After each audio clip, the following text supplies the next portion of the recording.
I felt cold. Cold in the way of night sweats, in the way of a slow waking to damp sheets that stuck to my skin. It was like that time when I thought I had lymphoma but was, in fact, falling to pieces mentally instead. Do you remember that? I would wake up every night, drenched and shivering, having sweated so much that it had soaked half the mattress. I fought waking up. I was too tired, and too aware of the hangover that was about to descend. I was hating myself before I'd even opened my eyes. Well, hating drunk Louise, anyway. That irresponsible, crappy version of myself who always seems to screw everything up, just so she can have a good time. So I was half awake and hating it. And I thought that maybe if I shuffled back onto your side of the bed, then I'd find a dry area, and possibly even the duvet, and I'd be able to go back to sleep. I couldn't seem to find the duvet, so instead I squirmed further back to tuck into your body. It's always the warmest way to sleep, with you wrapped around me. But it didn't make me warmer. What had been dampness became shivering wetness. Something was soaking into my nightshirt. And I remember working out that it wasn't, in fact, a nightshirt. There were thin, hard straps digging into my shoulders and the restrictive feeling of tight fabric.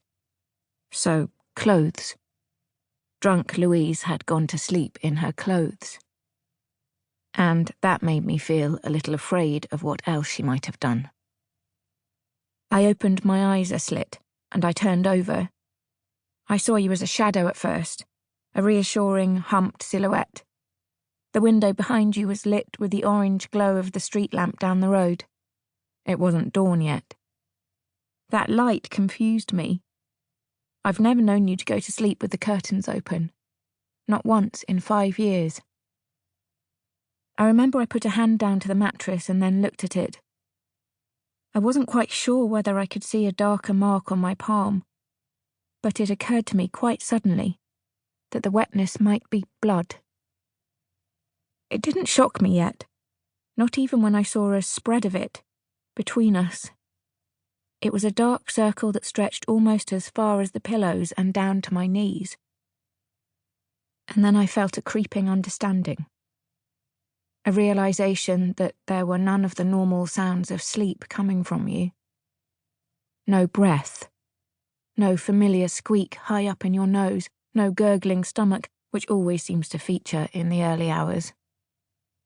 I touched you on the shoulder, and for some stupid reason I whispered at you, instead of speaking properly. Niall? Niall? Like it was possible to check you were okay without actually waking you up. There were two things that hit me, and I don't know which one came first. I can't quite remember either one being clear before the other. The first thing was that you were cold. Colder than the sheets. Colder than the feeling of my dress on my skin. A coldness that made your skin feel alien. And the second thing was stranger. It was realizing that you were strange.